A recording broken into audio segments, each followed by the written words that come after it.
Hello, everyone. Let's get stuff going here. Let's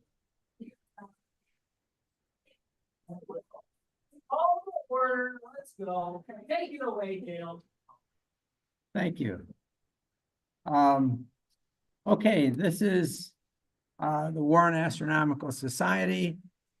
Bob Trembley's on vacation, our president, so I'm first vice president, so I'm here in his place. So do we have any first-time attendees? Okay, could you please introduce yourselves? Okay. Good. Okay, so you heard about this from them? Yeah. Okay, well, thank you. Well, you're very welcome. As you no doubt heard, we have 2 indoor meetings per month here and at Macomb Community College. And we have an outing at our observatory on the 4th Saturday of the month.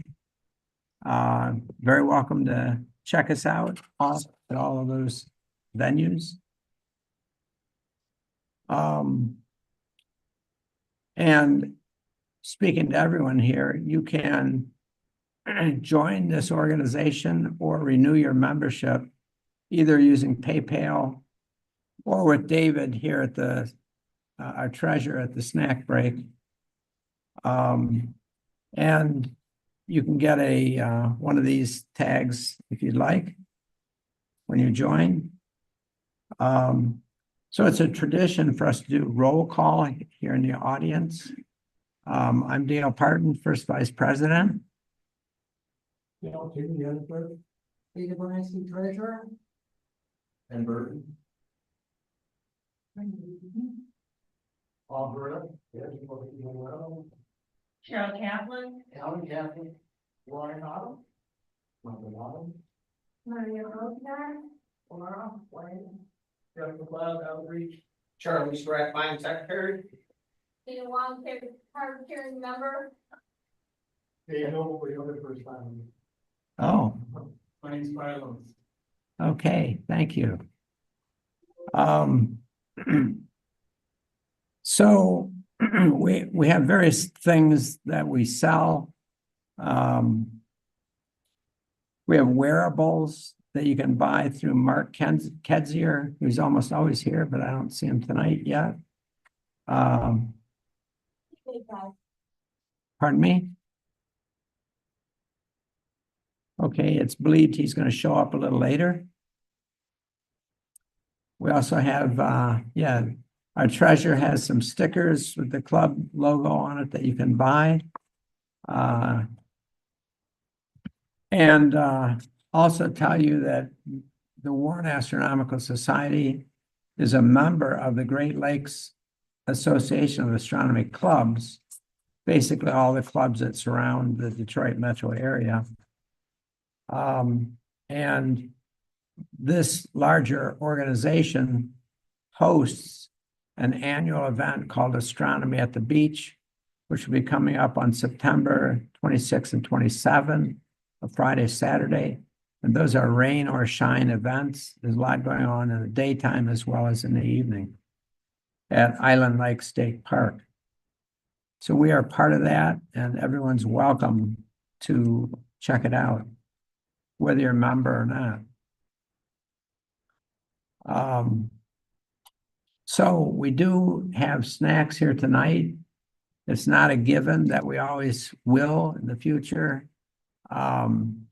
Ken Burton is going to graciously check out people and see if he can get you to sign up to bring snacks at one of our.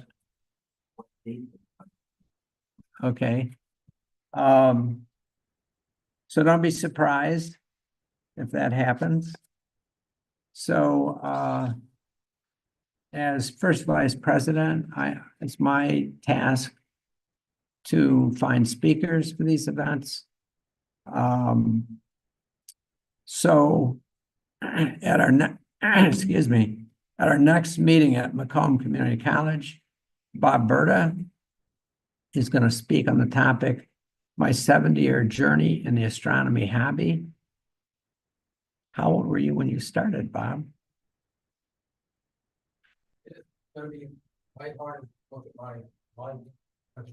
Okay.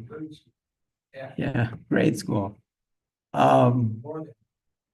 Before that.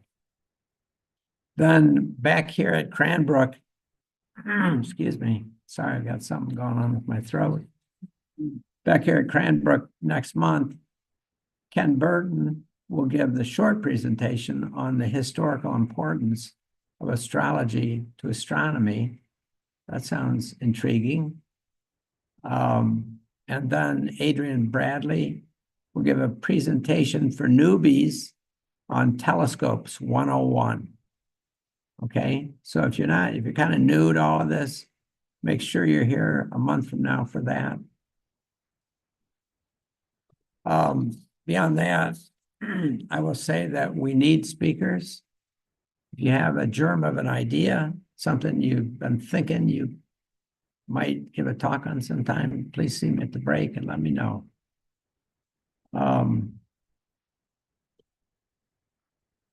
So next is our second vice president, Riyadh Mahdi, in charge of the observatory. Riyadh's online. Riyadh, you have some comments? Yes, thank you, Dale. Hello, everyone. Last open house we had on May 24th. We opened the observatory around 7:30. Started out kind of partly cloudy and with some haze, but it cleared up later on. So a number of members showed up, and we had some visitors as well. We were able to use the 8-inch f12 refractor. We were able to observe Mars, some deep sky objects, and a number of double stars. And there are also a few telescopes set up at the outside of the observatory on the lawn. Most people left by about midnight, so we're closed about 12:15. Next open house is June 28th. So hopefully we'll see everybody out there. It starting at 8 o'clock. Of course, sun doesn't set until quite a while after that. But it's a good time to get together anyways before sunset. And also we have some Cub Scouts coming up on June 21st. So I'll be out there for them as well. If anybody wants to run out and help, you're welcome to do so. That's all I have. Thank you. Thank you. Dave Bransky, treasurer. You want to come up to the mic, Dave?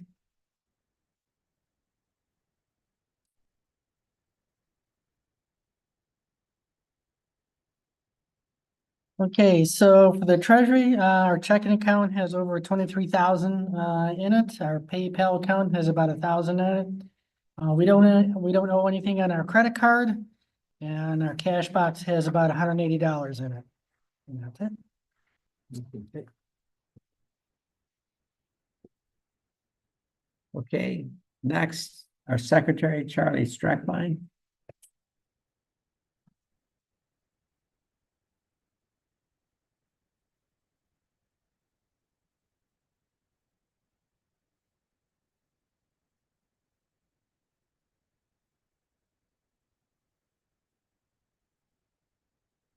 Hello, everyone. My name is Charles Strackbett, and I'm the secretary of our group. And I'm also I lead the committee. I'm the organizer for the committee on the Stargate Ideas and Improvement committee. So we're putting that together right now. I just don't have a real big report on it, but we're looking to get the committee together every fourth Tuesday of the month, and I haven't heard back yet. We just proposed that. So if you're interested in being on the committee, please email me at secretary@warrenastro.org, and we'd love to have you on the committee. We're just getting rolling now. So that's the report for now. Yep.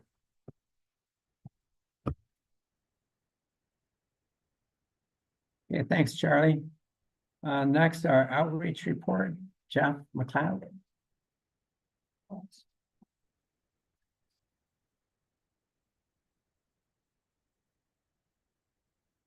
If you guys are doing outreach, you gotta tell me. Otherwise, I can't put it in the newsletter. I don't have anything on the books for May, and currently I don't have anything going on in June. Mark Kedzier is starting to work on our upgrades to the big Dob that we're trying to get done before Astronomy at the Beach. I know it sounds like it's far away, but it's like only 4 months away. That's like tomorrow in club time. So, for those of you that don't know or have never put the big Dob together, it's a little bit of a chore. And so we, a few years ago, spent the money and got these really nice quick disconnect connectors for the truss tubes. And we just have to get them on there and then cut the tubes ever so slightly. So he's measuring some stuff and getting all the ducks in a row so that when it comes time to do it, we can just kind of get it done and hopefully not have the big Dob out of commission for even one of the open house nights. Other than that, we're also starting to plan out on the picnic. Don't ask me what the date is. It's sometime in the future. We'll let you know. And then I tried to do my history thing. Between the last meeting, there was a couple of anniversaries, but the big one is tomorrow is the 60th anniversary of Gemini 4, first American spacewalk, Ed White. All right, it's good stuff. All right, that's all I got.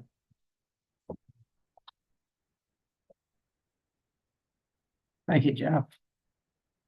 So Vatshalya, are you here or online? Oh, she's not. Okay. Deltini newsletter. It's online. I was waiting for that. It's online. That's his report. The WASP is online. Is David Levy online? I don't see him. Okay. Sometimes he is, sometimes he isn't. Astronomy in the news. Who has heard something in the last couple of weeks? Yeah. SpaceX, Starship 9, complete failure. They just keep not getting anything done over there. They Okay. lost both the booster and the upper stage. Yeah. Congratulations. They were planning on losing the booster. They were planning on losing. Well, they wanted a soft touchdown in the water, but maybe not recovered, but what they got was a like hypersonic slam into the water. Yeah, Jeff is Just the same. Yeah. commenting on the latest SpaceX Spaceship 9. Just for comparison, Apollo, the first one, complete success, orbit, deorbit, recovered, never had a failure of the Saturn V. I don't know. But it was smaller. A little bit. I mean, And rated. they couldn't even get the door open on the spaceship. Okay, so any other astronomy in the news? Loud. When I was younger, the words seemed to be like few and far between. Now they're speaking. Is that just me not knowing that, or is it happening a lot more? Okay, the comment is auroras used to seem few and far between compared to what they are now. Is that? Yeah. Well, one thing is the sun is at solar maximum right now. Okay, it has a roughly 11-year cycle. And when it's at its maximum, meaning sunspot maximum and solar activity maximum, we're much more likely to get auroras.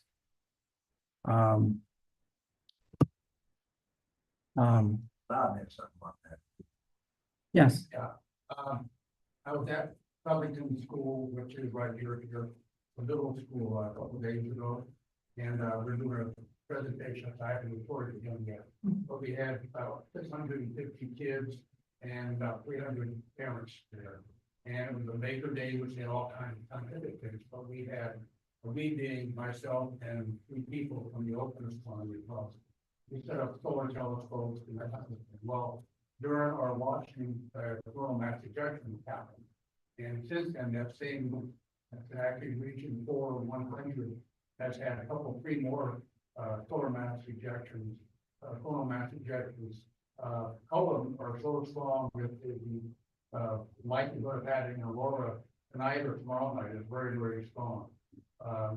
The coronal mass ejections were at the point of, I think, reaching almost into a 9 reading, which is extremely high rating, as far as the energy flows and everything. So, tonight or tomorrow night, we get the best chances if the smoke from the Canadian fire doesn't happen.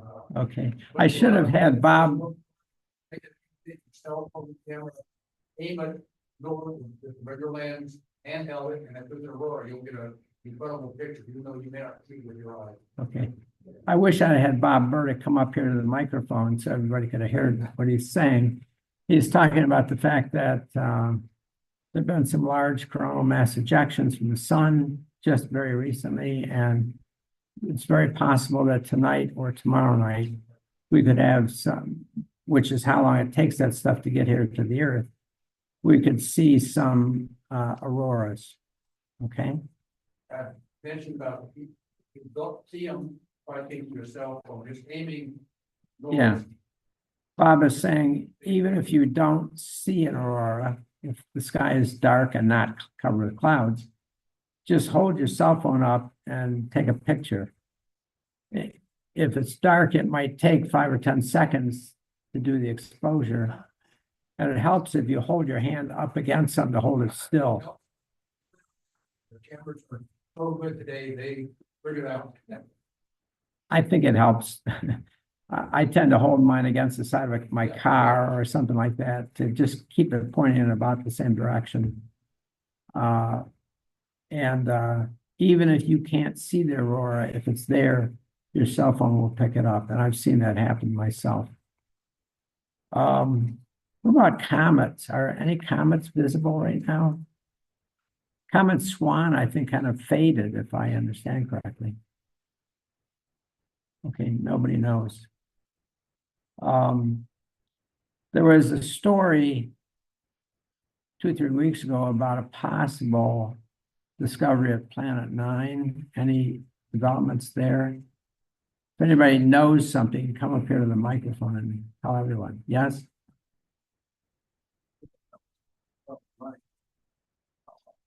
That was a time of a few days. Expecting to more or less resolve that issue. Okay. The new scope, and it's capable. There's no risk of the budget getting cut on the Vera Rubin scope, right? But I'm not worried. Yeah. The comment is that when the Vera Rubin scope becomes operational soon, it'll make it much easier to track or find Planet 9 if it's out there. There was a story of a new potential dwarf planet that's been discovered. It's 430 miles estimated diameter, but it's way out there in a super highly elliptical orbit. At its perihelion, it's 44 atomic mass units from the sun. That's the closest it comes to the sun. Goes way out to something like 1,600 astronomical units. So I don't know exactly how well they've got that one pinned down yet, but apparently there's been such a discovery. No name that I've seen for it yet. Any special interest group reports?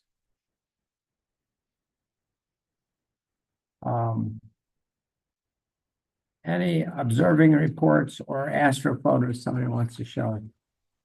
I got some astrophotos finally after 8 months. Great, let's see them. I went up to my Boone property this last week and decided to pick up a lightweight telescope. So I got an S50, a C-Star S50. So let me see here. Wow, how the mighty have fallen. Well, I still have my main rig here at home, but let me put it this way. It's a lot easier to carry this around.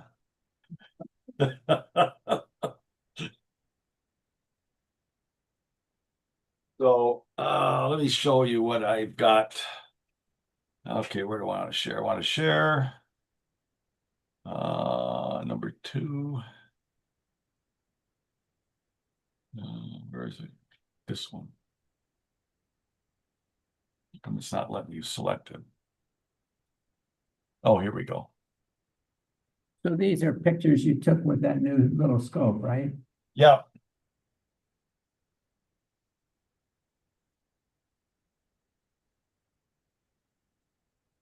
Now, these first 3 are data that was, all these were collected with the C-Star S50, but these first 3, I took the raw data, which it collects, and I went and processed, did it my regular processing that I do with my other images. So this is processed with PixInsight. And this is the Crescent Nebula. You guys can see it, right? How do we turn down the lights up here? Yes, we can see it. Okay.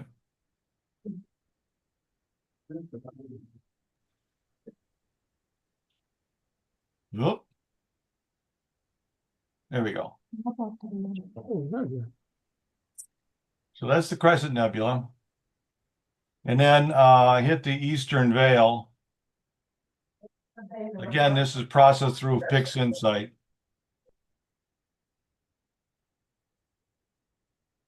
And then I hit the Iris Nebula. Now these 3 again I took the raw data out of C-Star and processed it with PixInsight.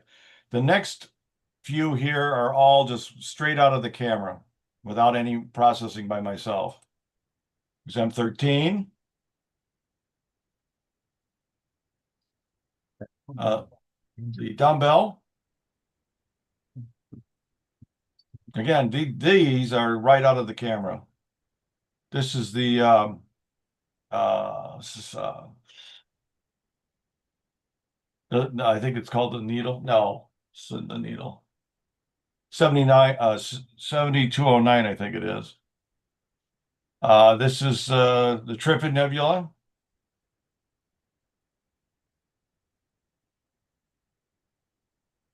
M81 and 2.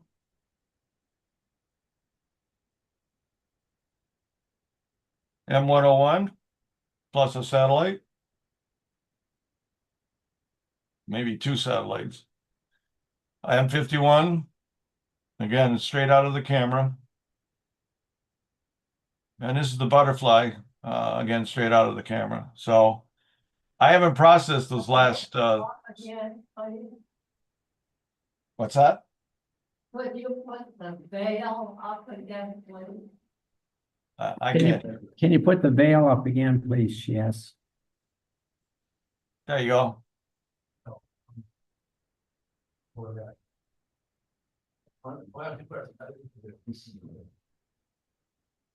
That's pretty amazing. What kind of exposure time? Let's see. Let me pull up my chart here.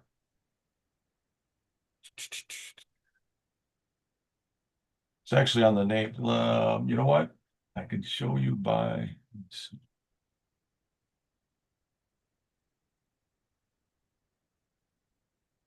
Oh, I'll just open it here.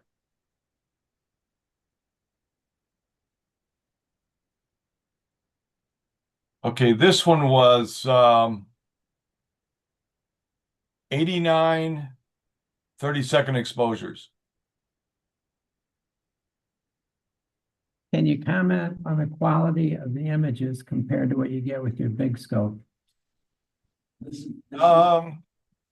Well, a lot of this is out of processing. If you want to actually see the original of this, I could show you that as well. But these pictures were all taken with a 2-inch aperture telescope, correct? Correct. 2-inch aperture. Yep. I mean, can you comment on the? That's the original data coming out of it. C-Star does when it takes the images, it stacks it at real time in live view, so you can watch it get better and better and better. So this is the raw data stacked by C-Star. And then this is what I did after with the raw data using PixInsight. After you processed it. Yeah, this is after I processed it. So one question is, this looks spectacular for a 2-inch aperture telescope. Can you comment on the differences between this image and one taken with your large telescope? Well, one of the differences, this is only a 250 millimeter focal length, so I can fit all of that in this image, where I can't do that. I can only look at a portion of this object with my 10-inch, because it's a 2000 millimeter focal length. But what it would mean is that the 10-inch has better resolution than a 2-inch. So that's the key factor, is the aperture. Do you like your new toy? Oh yeah. It's easy and it's fun. But I still will use my big rigs here at home for all my comet work and my galaxy work, because this didn't work out so well for the galaxies in my mind. They were just too small. Super duper, thank you. Yep, thank you.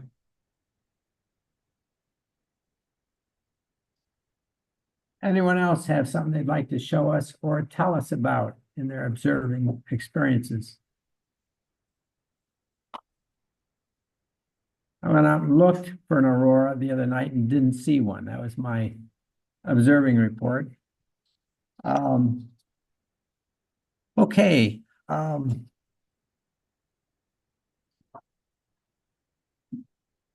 So I'm going to introduce our speaker for tonight. Something. You need something? Can you see the paper? What? Can you see that? Yes. Thank you. So Mike O'Dowd is going to give us our short presentation tonight.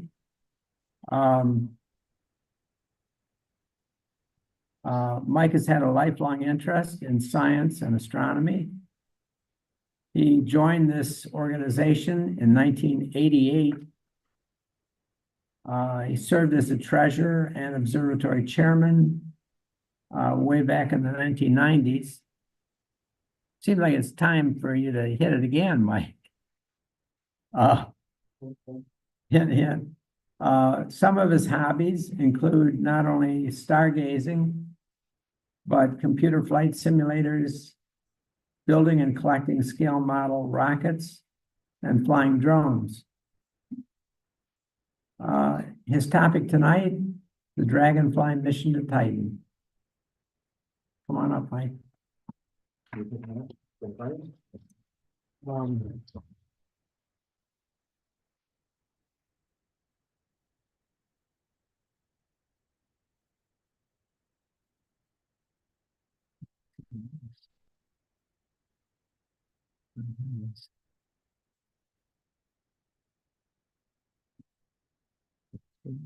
I got it.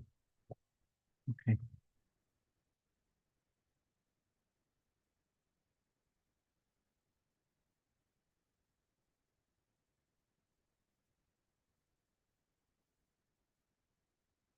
Okay.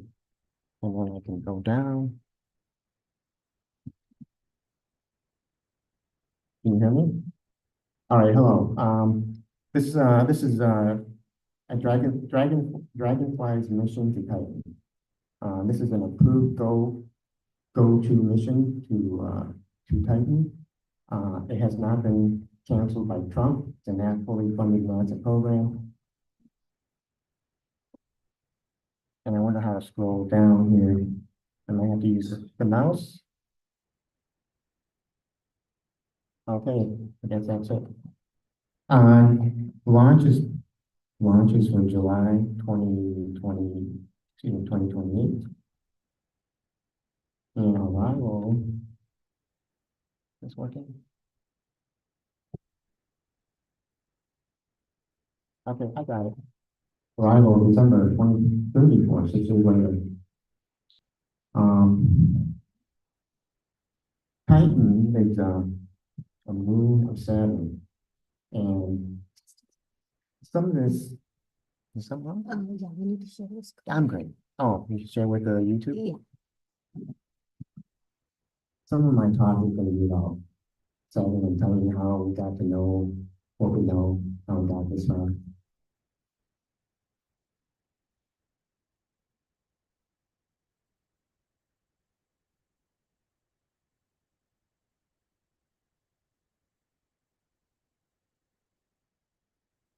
Yeah, are we online, YouTube? We good?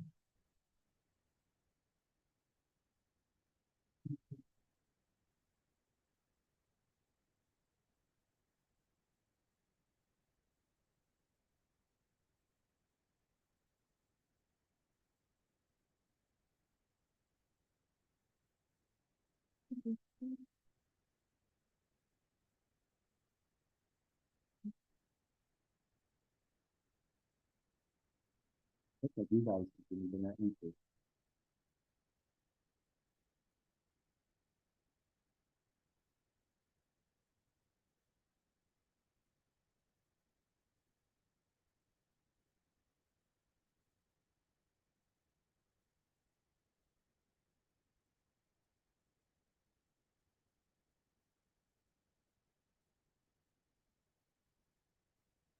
YouTube is not seeing us for some reason. I don't know. I think it's the controls and settings here.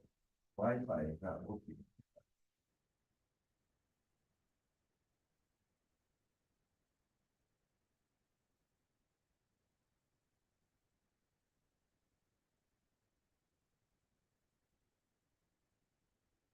Some slideshow to screen two.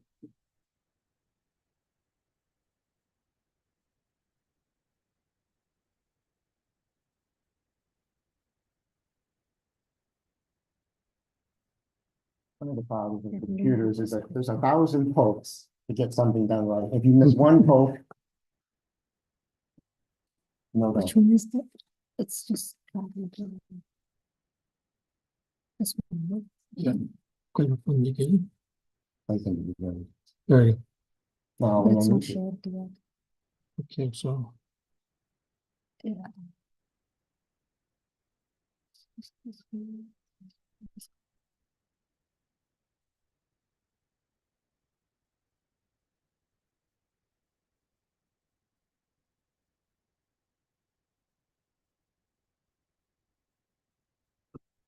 okay. I think we're looking at his screen.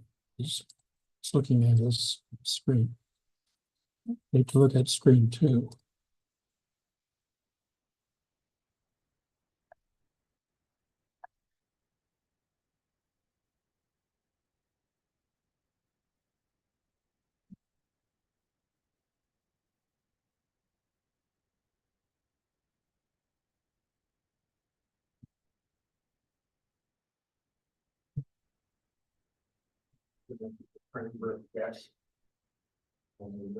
Okay, we're good.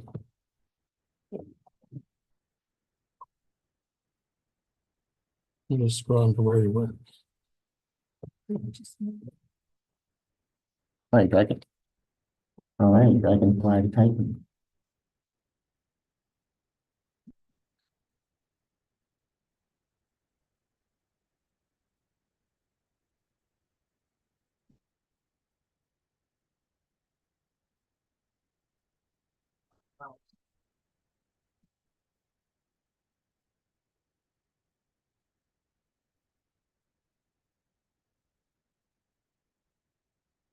Excuse me.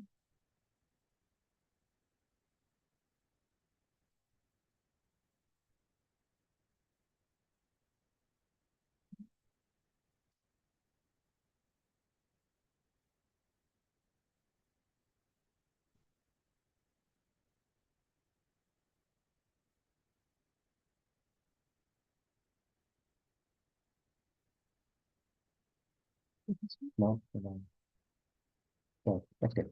Yeah, Use just them. move.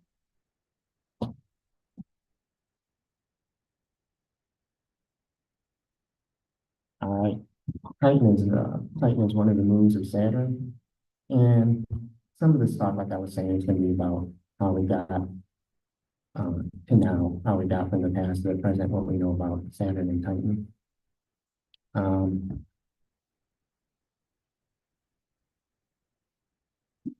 Saturn was discovered by caveman. About caveman and cavewoman, maybe around 200,000 years ago, just by looking up. And that might come as a surprise to a lot of people. I mean, how could these dumb people discover Saturn without a telescope? Well, when caveman and cavewoman went out at night, this is what they saw. A lot of stars and perhaps the Milky Way. But if you look closely, you'll notice some of the stars move. For example, the constellations and the stars stay the same. This is Virgo, Big Dipper stays the Big Dipper, Orion the Hunter stays the Orion the Hunter through a person's lifetime. But the planets, night to night and week from week, they change, they move. And from that, that's how all the planets were discovered all the way up to Saturn, just by looking up and noting. And then after caveman and cavewoman discovered Saturn, they went back in their cave and made us. So we have a lot to owe this to, besides the discovery of Saturn. The next big leap in visually looking at Saturn was Galileo. Why with is his there no telescope in, voice? I got the 1610. picture of the meeting. What he observed was this. His telescope wasn't as good as modern day telescopes, and probably he didn't understand what he was looking at either. So he had these two, it looked like it appeared to be two large moons butted up against Saturn. But this is the first recorded image of Saturn through a telescope. Interesting. And the next big leap in the Saturn system was by Christian Huygens. He actually discovered Titan through a better telescope than what Galileo had. And this is the first recorded image of Titan, 1655. He also had, on the top, you see Saturn going around. He observed Titan in orbit about Saturn, going around Saturn. And on the bottom, he noticed over time, the rings are tilting. They appear to change and tilt. And he has an explanation as to why the rings of Saturn appear to tilt from Earth. That's another talk. Saturn is 880 million miles from the sun, and it's 29 years to orbit the sun, and that's how big it is. That's the Earth, not Titan, on the bottom. Saturn has it's a whole mini solar system of moons. Titan is by far the largest moon of Saturn. It's the second largest moon in the solar system. It's second to Ganymede of Jupiter. And Titan is 760,000 miles from Saturn. And the Saturn system has something like 270 moons, and every time I memorize this number, it changes. In fact, Titan is bigger than our own Earth moon, and it's bigger than Mercury. It's its own planet in itself.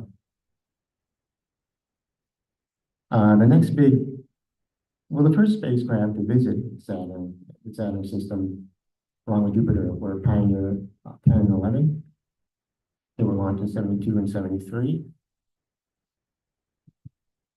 I wish I could see this on my screen here, but anyways, Pioneer 10 made its closest approach to Jupiter December 1973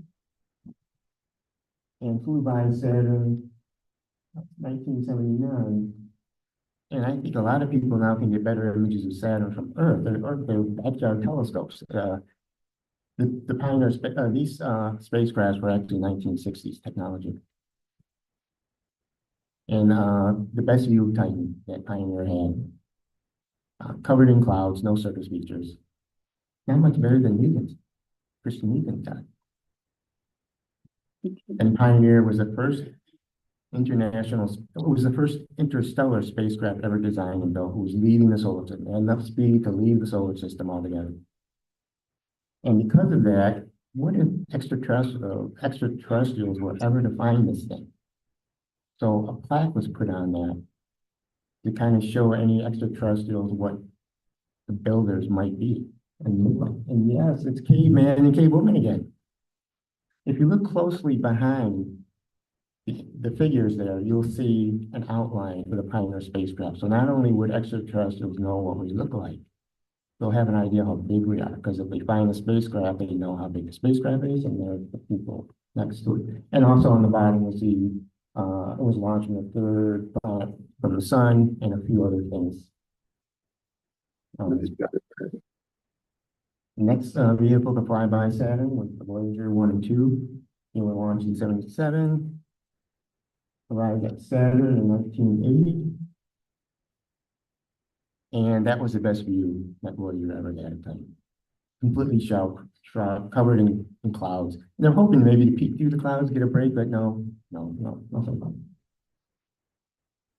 Voyager was flung out of the system, out of the plane of the system when it went by Titan, one of the Voyagers. And there's no external artwork, but there is a phonograph and a stylus is provided. No phonograph player, but a record, actually a record, and a stylus to play the record, but no phonograph. On the cover plate, there was instructions on how to make a phonograph or how to play the record, and a stylus is also provided. If any extraterrestrials ever find this. And now Voyager is the Voyager 1 traveling faster than the Pioneer approach. It's a little over 15 billion miles from the sun. And it's actually, I think we're still in communication with this. Most of the engine has been shut down, but we're still in communication. The next spacecraft to go to Saturn was Cassini. Launched in 1997. And this is a view you never can see from Earth. This is from behind Saturn. And Cassini had the best imaging to date. The Earth is on the other side of Saturn, so we will never get this view like this from behind Saturn. Cassini arrived in 2024, and it's quite a leap from Galileo. Cassini stayed at Saturn. It was not a flyby. It orbited Saturn for several years. And this is the view that Cassini got of Saturn. It had infrared cameras, CCD type imaging infrared cameras, and it could see through the clouds. And it began to see surface features and even lakes of possibly methane and ethane. And then every time Cassini flew by Titan, it would take pictures and it began to map out the entire surface. Cassini also had a radar, so it could penetrate the clouds and reflect radar off the surface to create images. And these look like lakes on Titan. And this is in the northern and southern regions. You really have these lakes, but I believe to be methane and ethane lakes. This is the North Pole region, Titan. And another radar image of the surface of Titan. In the square box there, they think that nitrogen is bubbling up from deep within some of these lakes. Because every time they hit the picture, they get a different view in this area, and they think it's nitrogen bubbling up. And when the nitrogen bubbles up, it's a different radar signal, and that's why it's appearing like this.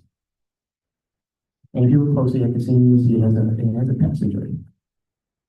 It has a probe that's going to actually land on Titan. It's the Huygens probe. And in this picture, you see this large heat shield around the Huygens probe to protect it during the entry. Visualizing the size of the probe, it would enter Titan's atmosphere most of the way down, and it's all hanging on the surface. A view of what it might look like to the eye if you were in there. I've seen different color pre-creation. And the surface is dim. 1%, it gets 1% of the sunlight from the current surface you see. So it can be dim. And Huygens probe also had a camera on it, so it took pictures on the way down to the surface of Titan. And this looks like a dry riverbed or lake. You can see what looks like rivers feeding into it, possibly methane rain coming down. And a series of pictures that just descended, and it spent a lot of time in the clouds, but has gotten the ship to broke free of those clouds about clear in the surface. And when it landed, took a picture. And it's surrounded by a lot of rounded rocks. That's erosion. So they think this may have been a lake or river of methane that may have flowed in over time, rounded out those spots. And we end up having a richer than atmosphere. We think there's a global ocean underneath the surface. And one of the ideas is maybe some meters are slammed into the surface and they have picked up some of that water and brought it to near the surface. And they're wondering how that might be at. In fact, about 2,000, over 2,000 miles. The atmosphere 4 times as dense as the Earth atmosphere. And if you wanted to feel, if you could walk on Titan, what would that feel like? I read it's like going down 50 feet under the water. That pressure that you would feel if you go 50 feet under the water in a swimming pool, that's what it would feel like to walk on Titan if you can ignore the cold and emotions of that. Cassini was then deliberately destroyed. They didn't want to take any chance of perhaps microbes that might even survive and possibly contaminating Titan or the other worlds out there. So it was sent on a suicide course into the atmosphere of Titan. I know people who cried when this happened. Well, that just, the discoveries there just kind of begged for a follow-up mission or to find out more. One idea was to send a balloon, hot air balloon, to Titan and float around in the atmosphere, take pictures and readings. Another was to send a probe that would float on a lake or the methane lake in Titan. And then was decided the best option was a drone. Then a flying drone to Titan, a flying atmosphere and land and take samples and take off and land at numerous locations. It would, it has counter-rotating blades on 4 arms. Each blade has its own motor. And this has been done before. The Mars rover sent a helicopter to Mars. And so like this one is solar powered, 2 large counter-rotating blades, 4 foot long diameter blade. And Dragonfly will have 4.5 foot diameter blades, counter-rotating each blade on its own motor. The components are being made now. I don't know if these are flight-ready components. I think they're building components and they're torture testing them to see how they hold up in the atmosphere of Titan. That's a pressure chamber, and it would also pumping gases to simulate the surface of Titan. And the power source for Titan will be what they call the RTGs, RTGs. And what that does is it generates heat. It's plutonium. Plutonium to over 2,000 degrees, satellite and 90 years. It just generates heat over time. And that heat is used to generate electricity. If you have a material, a metal or some other material, and you can keep one end of it, keep the other end cool, that will generate electricity. And that concept is what these things do. The Mars, this is the Mars rover, the RPG for the Mars rover. And these are the ones being used, or were used on the scene. So these are common, this is a common thing used on deep space. So, Elon Musk is going to launch Dragonfly for $256 million on his Falcon Heavy lift. That's actually a good deal for sending something in stuff out there. And his heavy Vulcan is just like 3 Vulcans strapped together. And Titan, or excuse me, Dragonfly will be in that big capsule, heat shield capsule. It's going to be a 6-year journey. And this technology, it's going to use things that have already been done. This is the Mars rover and the heat shield there, and then there's a bus that goes with it to talk about it. Again, there it's a 6-year journey, couple of flybys of Earth, and let's see. We enter those out, excuse me, enter Titan's atmosphere. I can't get how fast this is going to be going, but it's going to be fast enough to potentially burn up. So it needs to be. In fact, Titan's atmosphere is more dense than ours. It's also higher and more deeper. Then this will begin. It's almost a 2-hour journey through the atmosphere, just parachuting down. Again, Titan's atmosphere higher than the Earth's and denser. So it's almost a 2-hour journey like this coming down. And then Dragonfly will be dropped. It will start its motors and it will fly to the surface, fly down to our landing spot. Now, the thing is, this cannot be controlled from the Earth. It's not like someone on the Earth has joysticks. Because the travel between the Earth and Titan is going to be like 70 minutes or more. So it will take 70 minutes to send a signal, and then you get another 70 minutes for the signal to get back where they're working. So this is completely autonomous. It has onboard cameras. It's going to look for a smooth landing spot, and it will land and probably do a self. And it didn't take me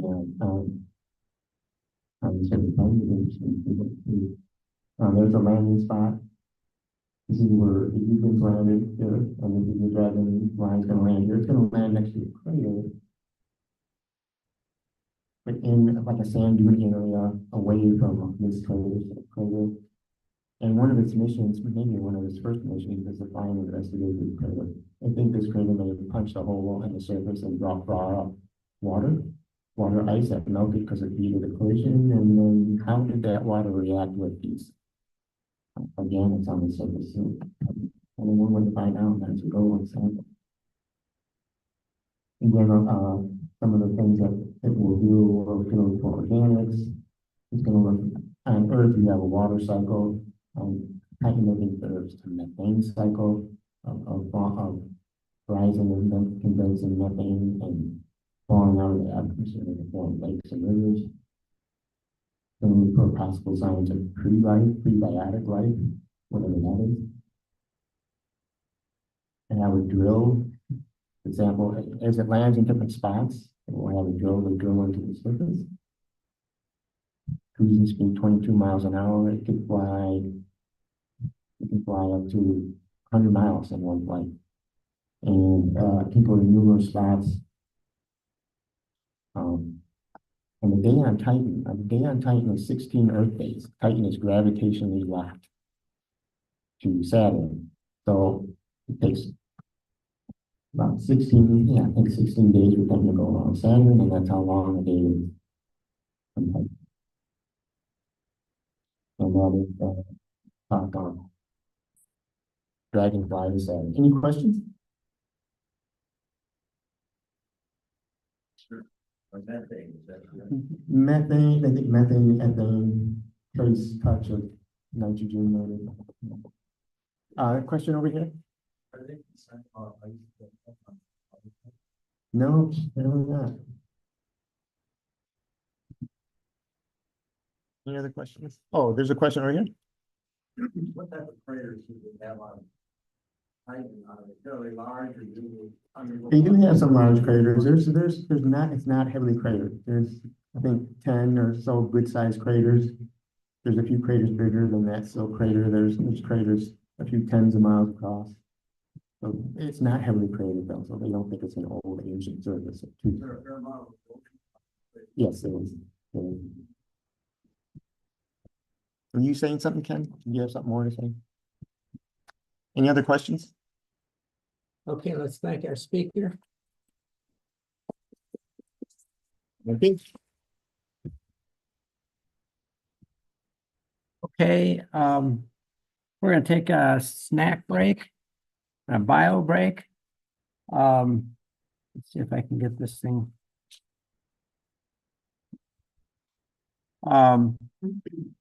So it's now, why don't we resume at 8:15? in 20 minutes. Okay, so feel free to have a snack or whatever you'd like.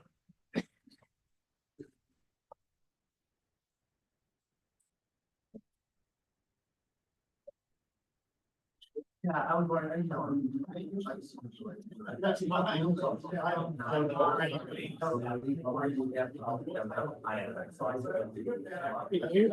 Question. Yes. I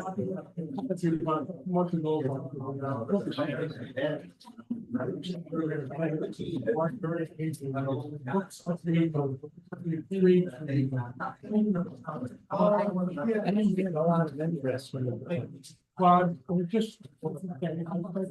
Yeah. That's what I was wondering, so there was. I'm sad if I got that all. Okay, but you did bring it up. Oh, I really. We're still doing it. Right. Oh, yeah. Right.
coming, and so are the betrayals, backstabs, and blindsides. Don't miss a new season of Big Brother starting July 10th on CBS. Slow day. Yeah.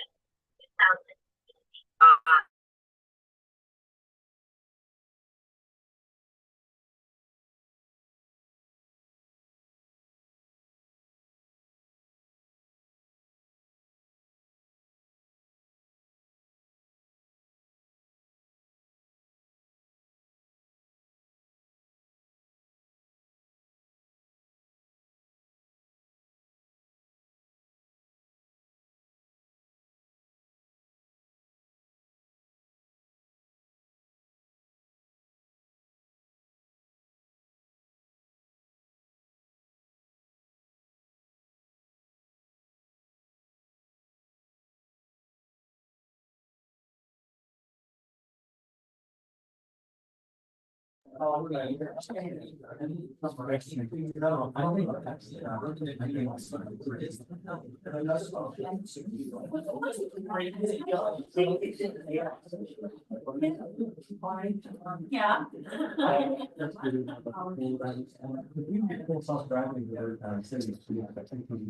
do I get in the middle? Turn the lights down, I get people's attention. Is this good? That might be okay. Okay. Thank you. I hope everything else is ready.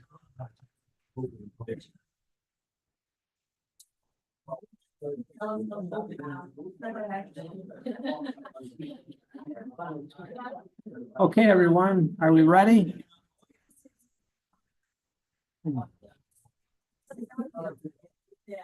Hello?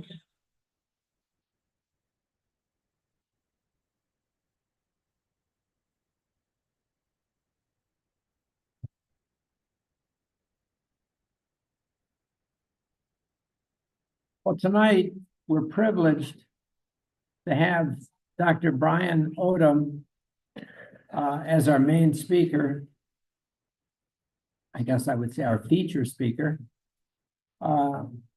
Interestingly, he got started in astronomy like a lot of us did at a young age. At 12 years of age, when he saw a lunar eclipse, and he's been hooked ever since. He has shared his passion for the night sky with the public at hundreds of events across the United States. That's pretty impressive right there. Brian has supported professional astronomers as well, but astrophotography has been his main interest for over 50 years. His work has been published on magazine covers and websites. He enjoys displaying his work at art galleries, art shows, and big astro events. He's made all the imaging mistakes. That's quite an accomplishment, I guess. Yeah, I'm not done yet. And enjoys helping us maybe not make all of those mistakes. He lives near Ann Arbor and is a member of the Lowbrows. His topic tonight, the Astrophotography Decathlon. Decathlon, sorry. 10 types from easy to hard. Brian, let's see if we can get this show on the road. Well, the last time I was here, I was talking about the eclipse. A year and a half ago, remember? And I told you the best weather prospects are in Texas, so go to Texas. So I went to Texas. And because Ohio was gonna get clouded out, right? Well, I went to Texas, I saw nada. What'd you see in Ohio? You saw Pretty darn good. And we were in Arkansas and we had a blast. So you were good not to listen to me. Thank you. I was wrong. I was very, very wrong. So thank you for that. Yes, I was here about a year and a half ago. It's a great audience. I know you have lots of questions, and I love all the questions, but if you can hold them till the end, okay? We'll have some time for that. Yeah, been in Saline, been in Michigan for 30 years. And we loud enough in here. But what I wanted to say was that some of you probably have seen me at Astronomy at the Beach. Because sometimes I have my pictures there. And so I love the booth I set up is not so much to sell pictures, it's kind of like a little mini science museum. I just love the discussions and the kids who come in and they drag their parents and say, is that a black hole? And so I really love that. But I'll be talking about the Astrophotography Decathlon, the 10 events. And this is kind of a similar talk to what I'm going to give to the National Astronomical League coming up, their National Astrocon. And I have a question. Is WAS a member of the Astronomical League or not? Members can be, join. Individuals can join. Yeah. Yes, okay. So the Astronomical League has that monthly reflector magazine that they've had, and they have a great conference called AstroCon every year. And this year it's going to be at Bryce Canyon, one of my favorite places in the world. Yeah. It's in 3 weeks. And one of my old friends called me and said, we had a cancellation. Would you give the talk? So I'm going to give a talk kind of like this. So that's so you're kind of my guinea pig audience here. So you can give me any comments or questions, or whatever like that. So now, why would you want to listen? Well, if you're a beginning astrophotographer, you're a great target audience because I'm going to help you avoid pain and suffering and wasting money. Okay. If you're an experienced astrophotographer, maybe you'll see some other stuff you could do that's fun. And if you don't care at all about astrophotography, you just look at pretty pictures here, okay, and see what's possible. So I'm going to move ahead. Yes, as Dale said, I saw a lunar eclipse at age 12. I asked my parents, what was that? And I didn't get a satisfactory answer, so I went to the library. And I read up on my stuff. And as astronomers do, you get a bigger and bigger telescope until your back gives out. And that's what I did. And I had a big dome in the backyard until the prison nearby put in new lights. And I renamed it the Prison Glow Observatory. But then I got into the astrophotography. That bug has bitten me hard. I still enjoy the visual. And I was just up north this last weekend having a great time doing that. But I do love and one thing that really changed my life when it comes to astrophotography is when cameras came with a trash button. A trash button. Old cameras had film, you had to send them out, and you'd hope they came out, the pictures came out, right? You get them processed, they come in rolls of 12, 24, 36, right? And you don't know what was going to happen until you got it back. And then most of the time it's just disappointment, especially astrophotography back then. But then we get digital cameras like in 04, and I could take a picture and I say, ooh, that's bad. There's a trash button. I can try again, right? And so by doing that, it's more fun. You don't have to waste a lot of time. You can fix your mistakes. And you know what? Learning is all about making mistakes. And we should not be afraid about making mistakes. Failure is an important part of all these things. But what is kind of amazing, the reason I was so excited when my old friend called me to invite me to talk at Bryce Canyon is because on the far left there, I worked there one summer. And I was an astronomy volunteer putting on the telescope programs for the park. And I highly recommend it. If anybody has time to go to the parks and offer your services as a volunteer, they need us. And now they desperately need us. And they get a lot of volunteers and of all different types. But many of the national parks have telescopes, but they don't have rangers that know how to use them. Also, the rangers are tired. They want to go to bed after dark. They really, really need volunteers. Even Sleeping Bear, I bet you if you contacted them, they would want help. But they do have some folks nearby at Traverse City. So yeah, so I enjoy this stuff. I love talking about it. And but the astrophotography is a wonderful thing. And we're going to start with the first event in our 10 events, which are ordered in order of difficulty. We're going to start easy. Everybody's got a phone, right? You can take good pictures and you can take better pictures every month.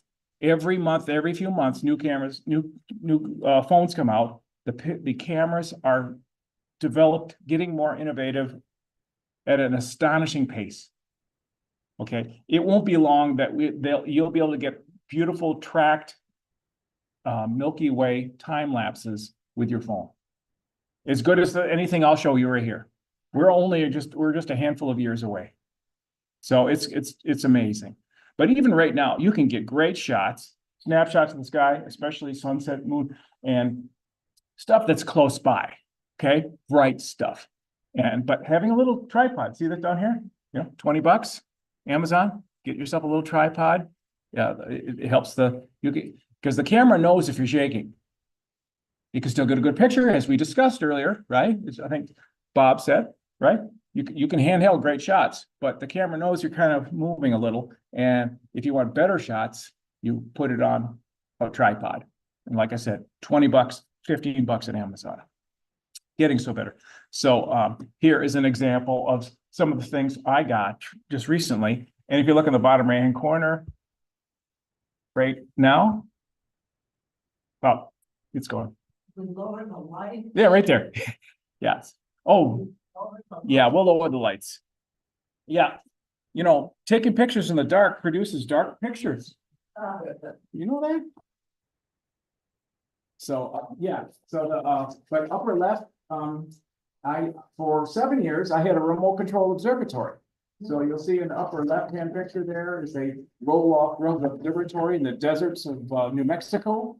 And the small telescope on the left is mine, and the big one on the right was my partner's.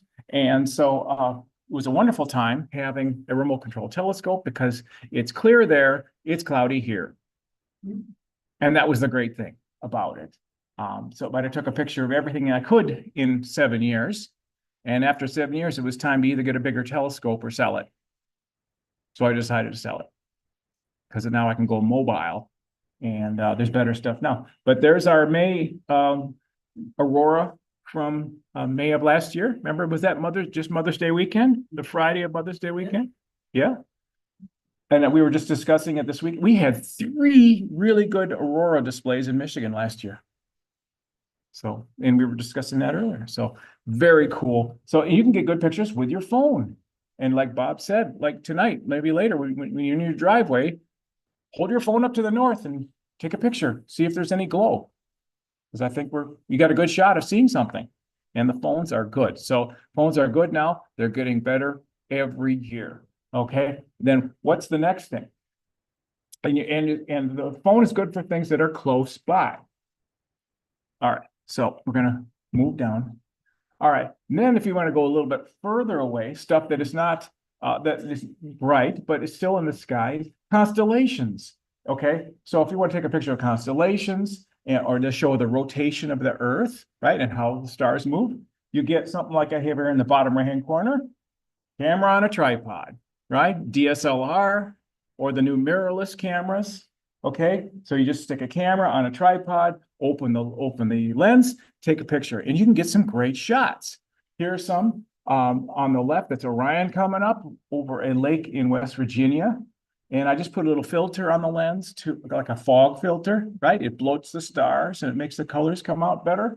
And that's just like 1 30-second exposure with a camera on a tripod.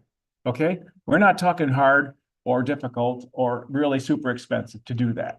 On the right, it's I just took a picture. You get the little remote controls called an intervalometer. Again, $20 on Amazon. You plug it into the camera and you just say, I want to take a 30-second exposure, 30-second exposure, 30-second exposure, 30-second exposure. And then you feed them into free software. You get this picture right here with the North Star above the tree. So this stuff is fun and easy.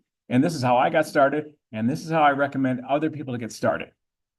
But what usually happens, though, is we have folks who, you know, are maybe they have some money and they say, I want to go to Decathlon event number 7 to start with. And so they spend several $1,000s to get a fancy camera, put it on a telescope, start taking pictures. And usually there's some frustration. And so I asked them, well, did you do this? Did you do the easy stuff first? No. Well, you know, if you kind of do the easy stuff first, you'll learn all the tricks and the tools and the process. Anyhow, that's just the way I like to do things. There is a shot on the left there of my remote control telescope and Orion. And on the right is the stars moving at a summer camp for kids. We would put on star parties at a summer camp for kids, and that's their basketball court. So now, number 3, we move a little bit further away, stuff, rather than just looking at the sky, we're looking at stuff that's hitting our atmosphere. What hits our atmosphere? Little pebbles, okay, those are meteors or charged particles from the sun, that's aurora, and those are cool, right? And we just love that. And again, we're talking about a wide angle, a camera on a tripod with a wide angle lens, nothing fancy, and you can get great shots. And it's easy, but you know what? Now timing is the factor, right? If you want meteors, you got to go out during the auroras or the Perseid meteor shower, right? That's about August 12th. Or the Geminids. And in Michigan, the Geminids are December 11th, 12th. That's a bad time for meteors. So, but if you can find yourself in Florida or someplace like that, the Geminids are the best. They're better than the Perseids. So if you get the right timing, you can get a shot like this. This is just, again, I set up the camera to go for hours, take a picture, take a picture, take a picture, take a picture. And then and it's kind of fun. It's like fishing at the next morning. I look through the camera and I look through all my pictures. Did I catch one? Did I catch a fish? And so I caught this one, and it's kind of cool because you see it started out green. And somebody told me that's likely because maybe the outer part was a metal like copper.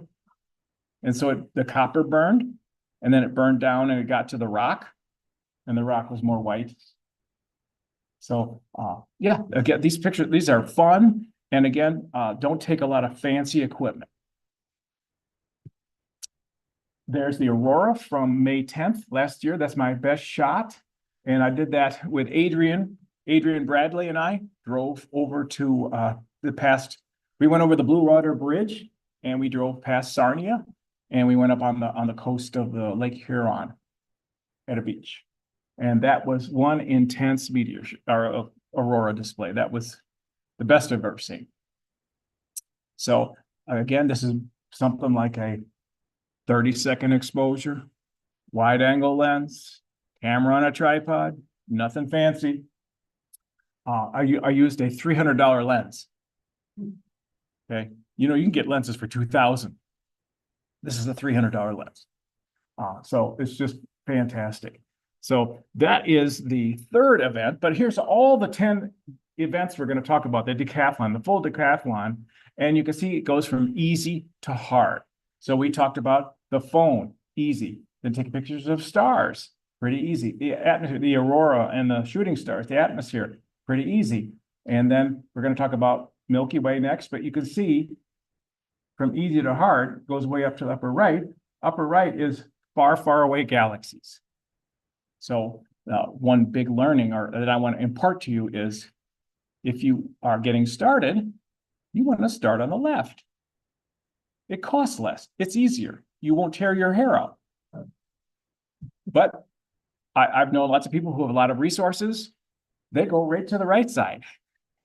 And it's possible. It's just more painful.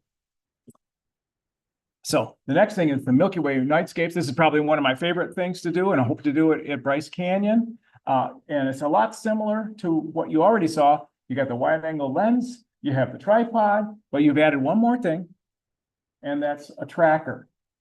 You got to have a tracker of some sort, but trackers are $300 now, right? You can get it tracks the stars across the sky. So it's just a little thing, and it usually takes a few batteries. It's lightweight, and you just kind of have to roughly orient it to the North Star, and it'll take pictures. So that's really not hard. But the tough thing about this, you got to have dark skies. You can't do it from Southeast Michigan. You can't do it from Southern Michigan. You can't get a good picture of the Milky Way unless you go up north. And an area I love to go in is near the Au Sable River in the Huron National Forest. That's only about 3 hours from here, and it's dark. Okay, so anywhere north of there is even better. All right, so what can you get? Well, you can get a shot like this. This was, again, with the tracker, probably a 2-minute exposure. With the tracker, you can expose longer because it's tracking the stars. And this was taken a few years ago, but it was a year we had a lot of Canadian smoke, as we have right now. So the bottom of the picture is orange. That's that Canadian smoke. And the green band's called air glow. And air glow is a cousin to aurora, caused by charged particles from the sun hitting the outer atmosphere. And air glow has exploded in the last couple of years because for the same reason we're seeing more aurora. And it's almost distracting. And I hope to show you a video at the end here, and you might see a couple little segments where you'll see the green waves moving. But this was taken at a place called Loon Lake, way up by Onaway. And like I said, it's about a 2-minute exposure. And this is at Bryce Canyon, when I was at Bryce Canyon like several years ago as a summer ranger. And this is a little different because I took a picture with no motor drive to get the rocks, and then turned on the motor drive and got a picture of the stars, and then used Photoshop to put the two together. Now, there were a lot of hours of my life lost doing that. And now there's a program called Sequator that does it for free and immediately. So it's amazing how technology is moving along and making things much, much easier. So I highly recommend using the latest tools, and some of them are free. So I hope to take this same picture in 3 weeks with better equipment and a little more experience. So I hope to get an even better picture. Also, that pencil rock there, that spire, that was called the Sentinel, it's gone. It fell over. But what we're looking at here is that's the center of the Milky Way right there. You can see the red spots, the biggest red glow in the middle of the dark portion. That's the Lagoon Nebula. So you can see the lagoon, and if you know where to look, you can see the swan and the eagle and the Trifid and all those. But that's because I used my camera. It's not a normal 35 millimeter type camera. I did have it modified, so it's more sensitive to the deep red, but you don't have to do that. And last summer, I was privileged to go down to South America, and this is the Milky Way overhead. And what I realized when I got down to South America is we don't see the center of the Milky Way here.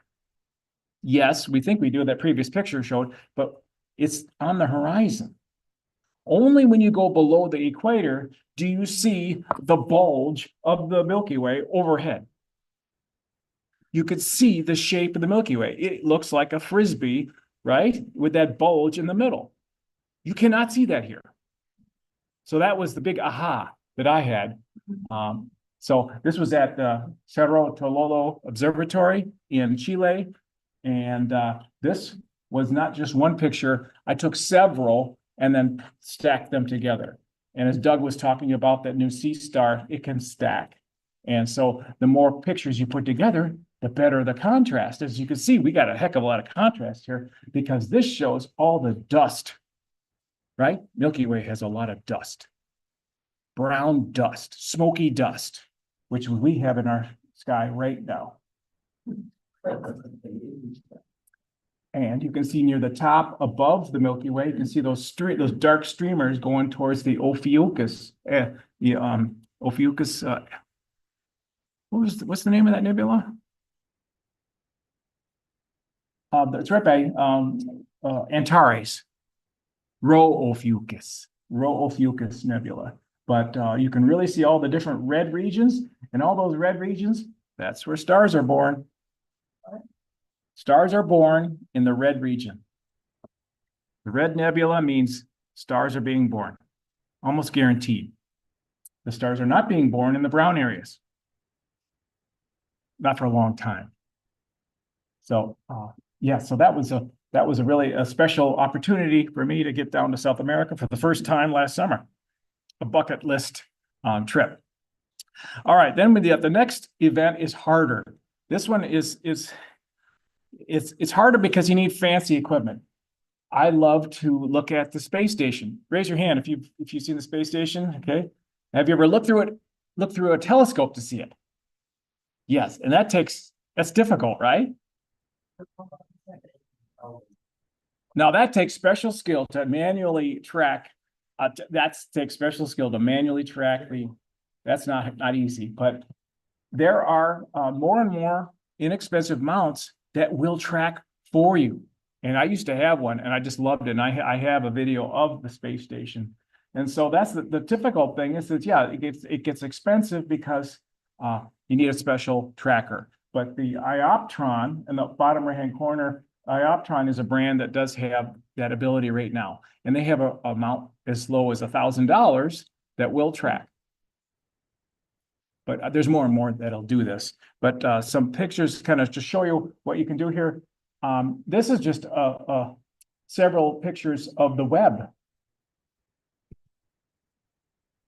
You see that? That was the web. That was the web. I think, yeah, going out to be parked just before it parked. Yeah, so it's a series of like 4 pictures of the web going out just before it got parked in its parking was it L3? L4 is Lagrange. Anyhow, that's just fun taking. And then if you look right at the center of the moon, you see that little bat thing? That's the space station going across the moon. That's kind of fun. I have a series, but that's the best of the series, the sharpest one. And it's a fun thing to do. You can go to websites and they'll tell you when this is going to happen in your neighborhood. Kind of fun. So I recommend tons of fun. And you can also get pictures of the space station going across the sun. So this is kind of a unique thing. And then I've gotten lots of different pictures of this ISS. And it's really, each picture is different because you're looking at a different angle of the ISS. So that's kind of cool. But this is a very special event with expensive.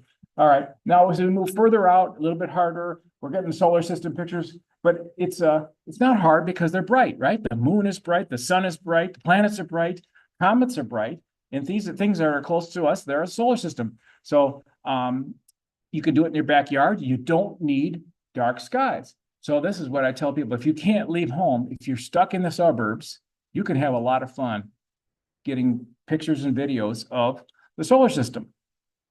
And here's an example, you got to have a nice motor drive though, and you need a longer focal length telescope or a telephoto lens. But it is lots of fun, and there's lots of different types of things. In the solar system is very diverse. And so as we talked about when I was here, we can see the solar eclipse. This was not the one from last year because I told you it was cloudy for me, but this is back in 2017. And that was a lunar eclipse from a couple of years ago. So these are tons of fun, but usually you have to be at the right place at the right time. I have not done a lot of planetary. These are the best shots I got, and they're not very good. Other people can get great shots. And again, it's something you can do from your backyard. It does not take dark sky.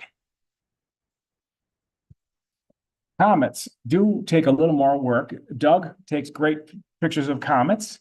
And this is a picture from Comet Lovejoy about 10 years ago. And this is 1 6-minute exposure, but I was tracking. So comets are great, tons of fun, but they're unpredictable, right? So, but when they're around, it's really great to take pictures. All right, so the next thing is a little teaching tool. This is what I try to teach people. Maybe I like to be provocative, because when we astrophotographers and astronomers in general get together, what do we talk about?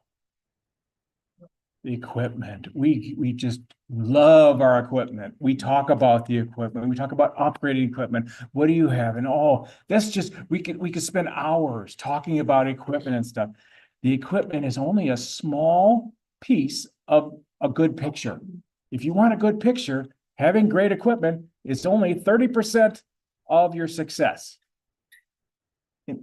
10% is being at the right place at the right time, a dark place, for example. And the gray at the bottom, knowing how to use your stuff. Okay, and it's really hard to learn how to use your stuff when it's dark and you're cold and you're shivering. It's better to learn your stuff during the daytime. And so it just takes time. Also, composition, the artistic end of this, especially for the wide angle. Wow, there's some art to this. This is not all technology. This is not all science. This is art too. And I'm not good at it, but I'm trying to get better at that part of it. But lastly, the red part is the biggest piece of the pie. The red part is the key thing. And Doug did a wonderful job of earlier demonstrating that, because he showed you the pictures that were minorly processed using the C star, the Veil Nebula. Then he showed you the great picture. Well, that's the red. He just demonstrated the red right there. He took a picture from good to great because he knew how to do post-processing. And post-processing is the most important thing. And so you can have, you can go out, you can spend $50,000 on stuff, take good pictures, but they're going to just be blah unless you master the post-processing. And I know a lot of people who left the hobby because they don't like that. But we have something that's coming in, the cavalry is coming in to save the day. What's the cavalry? Anybody can guess? Computers, yes. AI. Artificial intelligence is going to save the day and going to hopefully keep me from having to learn that horrible program called PixInsight that Doug likes. Because for me, it's like learning Mandarin. I'm not learning Mandarin. It took me a while. I learned Photoshop. I know how to do Photoshop, but it's still, that's a lot of work. So AI is going to be great because you're just going to be able to speak the thing. I want to make the background darker and the comet brighter. I want more color. I want less color. I want the tail to be, and you can speak the commands, the AI will do it. So we are on the cusp of some huge changes. And so that red may just go away. Maybe the technology will make it easier for us and it'll just take it over. But I've gone back to old pictures I took many years ago that were really garbage. They're pretty good because I applied my post-processing skills that I've learned over the years. So that's a lecture towards the experienced people in the group. Post-processing is more important than equipment. Don't buy a new telescope. Just learn how to use PixInsight or another tool. There's many, many.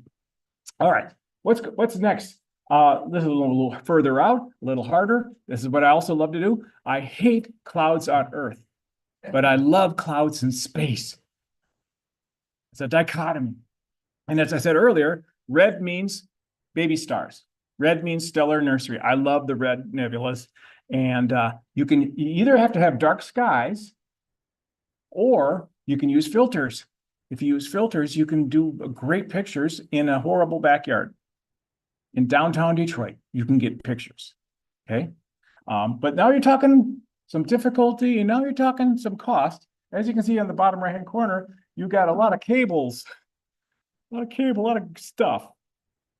And it's coming down in price. It's getting better and better, but it's still considerable. But what you can get, and Doug had the picture behind his head of the horse head. There's my horse head shot. And the Flame Nebula, that was like 3 hours of exposures, 3 hours worth of 5-minute exposures added up like a stack of pancakes. And then that's the Orion Nebula. And that was probably an hour using one of my newer telescopes that's real fast. Because in Michigan, if it's clear, you better get your stuff done quick. Because it's either going to get cloudy, you're going to get fogged up, or the sun's coming up. So what I recommend folks in Michigan is have a fast telescope and a fast camera, and you get your stuff done fast. And so other stuff that I love is the North American and the Pelican. And this was taken with this was taken with a little 6-inch reflector. This was taken with a 6-inch reflector in Selene. Now Celine is right by Ann Arbor. It's not too dark there. And this is about 3 hours worth. This is the longest exposure I've ever taken with my new rig. It went 3 hours. But what's cool is the software now does the stacking right in front of you, and you can watch a picture develop just like you used to with a Polaroid. So, so just to demonstrate, yeah, this is I can get pictures now in my backyard that are in the league of what I had in the desert, right, with my remote control telescope. So the technology marches on and it allows us to do more, easier, and cheaper. Then star clusters. I love star clusters. They're the open clusters, globular clusters. Again, same rig. Kind of have you got to get some focal length, right? You got to get a decent sized telescope and a sensitive camera. You can still use a Canon or a Nikon, but a lot of people are switching over to the dedicated astro cameras. You can dark skies or use those filters, stay in your backyard. This is Ken's favorite shot. This is the Seven Sisters Subaru. And this is about 4 hours of exposure out in the desert. M13, 3 hours out in the desert. I got very lucky with this shot because it was straight overhead and it was a nice night, very steady night. I didn't have a night like this normally, but you can see in the bottom right hand corner that NGC was at 6207. I think that's 6207, the bottom left, and then closer in is another tiny little galaxy. So I think it's always cool when you can see galaxies that are way, way, way behind your object. But yeah, that's about 3 hours worth of exposures and more than 3 hours at the Photoshop. Okay. Many more hours than 3 hours at using Photoshop to tweak it, right? Add up all those pictures and do all that processing, which I perversely find fun, but most of the folks would say, you're nuts. I'll wait till AI. But AI is here. So, all right. So generally things on the left are easy. Things on the right are hard because of focal length. And the vertical axis is a logarithmic scale of focal length. And so you can get by with stuff that's just views of the sky, views of nightscapes with wide angle lens, very low focal length. But as you move higher, it costs more, it's more difficult. And so, that's because focus and tracking get harder and harder. All right, we're almost done. This is number 9. We have close by galaxies. Now, everybody wants to get a picture of a galaxy because those spiral arms are so cool, right? And there's not many, but these are the galaxies that are 2 to maybe 15 million light years away. They're close. But they're rather bright. And so we can get pictures of them, again, with our moderately cost. I don't know if I should use that word, but in the whole scheme of astrophotography spending, we're still in the lower middle with this. And you can get pictures of M33. This is like 4 hours worth of exposure. At the top right, you can see that cranberry colored burst of baby stars. It's a cranberry bunch of gas surrounding some new stars that were just born. Those are H2 regions, hydrogen, and they really come out. And I'm also a lazy astrophotographer. I don't like using filters. I like color cameras because I don't want to have to go through that extra work of combining all the different red, green, blue, or the hydrogen or the Hubble palette, right, with sulfur and almost anyhow. But this takes many hours, and this was a dark sky, and so there's no getting around. It's hard to do this in suburban skies unless you have the filters and a lot of patience and a lot of processing skill. This was one of my most difficult shots. This was 6 hours in the bottom half, 6 hours in the top half, and many hours stitching them together in Photoshop. But again, now we have software, boom, it puts them together. Picks up those other galaxies. Picks up those other, yeah, it's got a little companion galaxy. The top one is M110. Yep, and the little one real close on the bottom is 32.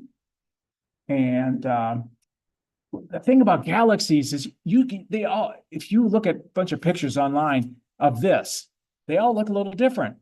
And that's where the art comes in.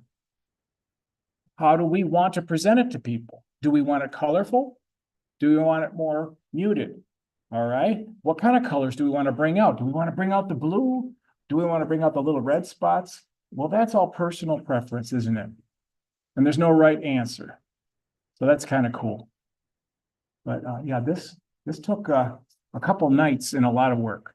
But that's M31, our nearest neighbor, 2.5 million light years away. But again, you can get this picture from Michigan. And then finally, if you want to get galaxies far away, you're going to spend a lot of money. And you got the telescope in the lower right here. You're talking, made in Michigan, right? Plane wave, made in Michigan, made in Adrian, and you're talking tens of thousands of dollars. You're talking a $50,000 rig here or more, and having a remote observatory or an observatory. Yeah, very expensive, hard, but you can hunt down all the galaxies, and now you have thousands of targets you can hit. But I've never owned something that big, so I'm still stuck with the stuff that's rather close by, right? This is the Needle Galaxy 4565, and it's dozens of light years away, or 100. It's not that far. And then we got 51, and this is probably 6 hours of exposure. You can see all the stars being flung off into space from the merger between the big guy and the little guy. Boy, I always tell the kids that this is a big telescope that bringing in the other one with its tractor beam. It's absorbing and sucking in the little one, and then it's going to become one big galaxy in the end, a big cotton ball. But you can see some other galaxies there. But yeah, the spiral arms are exciting, and it's fun to get the pictures, but it's hard. It's hard. So this is the last one because it's the hardest one. And so my advice is, you don't start with this. You work up to it. My advice is, get out there and do it. This is the rough cost of entry. I got like one more slide, then we're going to show you a video. And so you can see the cost goes up if you move to the right. And so this mid-level stuff here is, you got a minimum of $3,000 to get going. But Mr. Doug Bach showed us the revolution, didn't he? The revolution has begun. We have innovation happening in China, and the S50 from C-Star is just one of many, but the best, and it has changed the world. And so this is a digital telescope. It's $500. You take it home tonight, you put it in your driveway, you download the app, and you got a picture like these within half an hour. No skills, no experience. This is amazing. If you've ever seen one, it's $500. That's the price of like 2 eyepieces. That's why Doug has one. It's changing the world. This is the first of its kind. And it fits in your glove box. It fits in it's an amazing, it fits in your glove box. It's an amazing thing. These are the shots I got. I borrowed, our lowbrow club has one, and I borrowed it during February when you certainly don't need it here. I brought it to Florida, and I just set it up on the table outside the house, and I was taking pictures from inside, and look at I go. And I did not bring these into Photoshop. I did not bring these into PixInsight. These are just my tweaking within, well, maybe I'm lying. Maybe I did some tweaking anyhow, a little bit, but it's everyone who's had one of these things is shocked at how fun it is. And it's the first one. What are we going to see next year? What are we going to see in 2 years? It's amazing. So now the cost of entry has just dropped by thousands of dollars. So that's the point I want to make, is that the world has changed. Astrophotography is not really for the expert or the rich or the people who spend hours and hours studying it. Any casual person can just set it up in their driveway and get a picture in 1 hour. So world has changed. So, yep, that's that. So if you can switch me over. I have 15 years of time lapses in 3 minutes. 15 years of different time lapses that illustrate the basic things that I was showing you. And it's set to music, and it's 3 minutes long. And I got help on this because I'm not a well trained.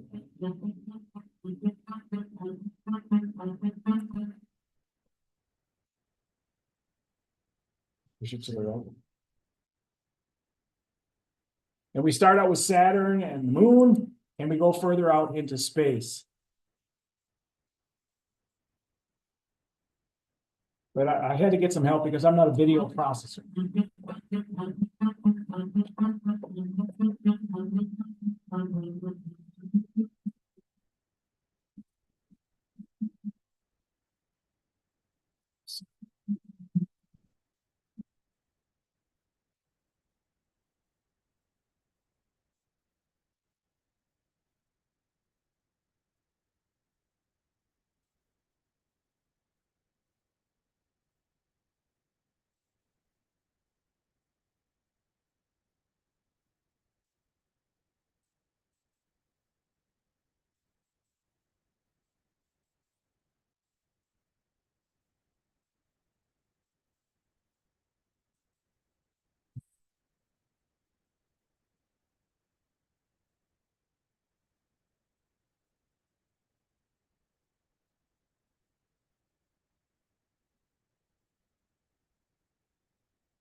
All right, questions? Question, thank you.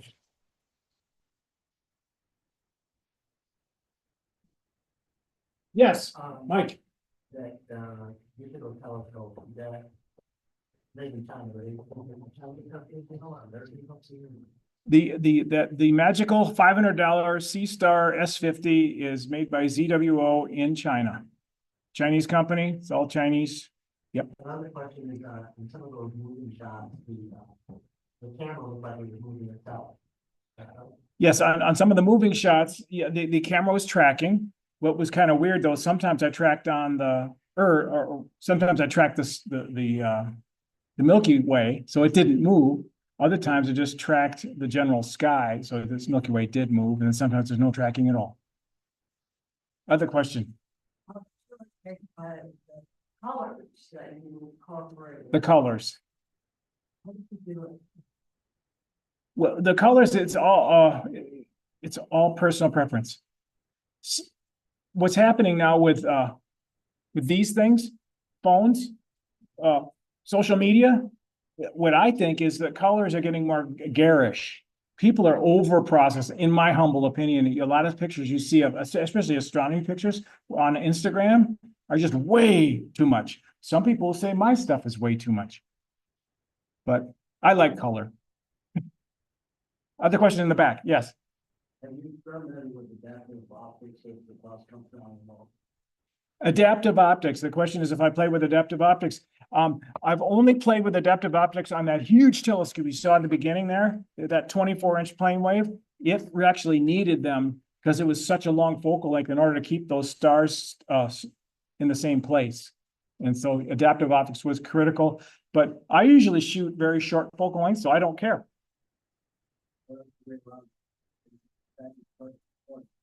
Stacking short exposures does need the, yeah, you don't need the adaptive optics. And if you're at lower focal length, the stars aren't moving unless the seeing is just plain horrible. Seeing is not an issue for me. If you stay below, let's say 2000 millimeters, you do not need, never need adaptive optics. If you're going to shoot more than 2000 millimeters, especially way more, you're going to have it on bad nights. A good question. Yeah. Adaptive optics are critical for the professionals. Any other questions? Well, then, thank you very much. Thank you. Thank you. You can play with the lights. Yeah. Thank you so much.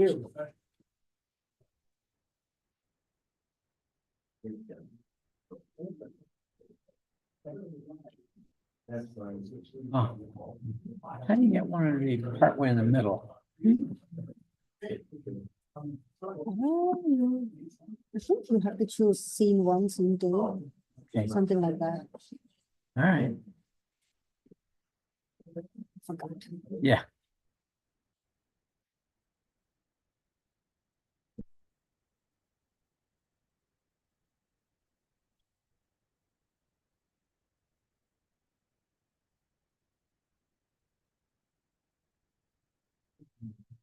Well, everyone, the next Warren Club meeting will be at Macomb Community College, South Campus, June 19. Our next star party and open house will be Saturday, June 28 at our observatory. And if anybody's hungry, we're going to do gastronomy after this meeting at the Red Coat Tavern on Woodward, north of 13 Mile. Red Coat Tavern. Yeah. So hope you guys all had a fun time. Good night. Doesn't matter.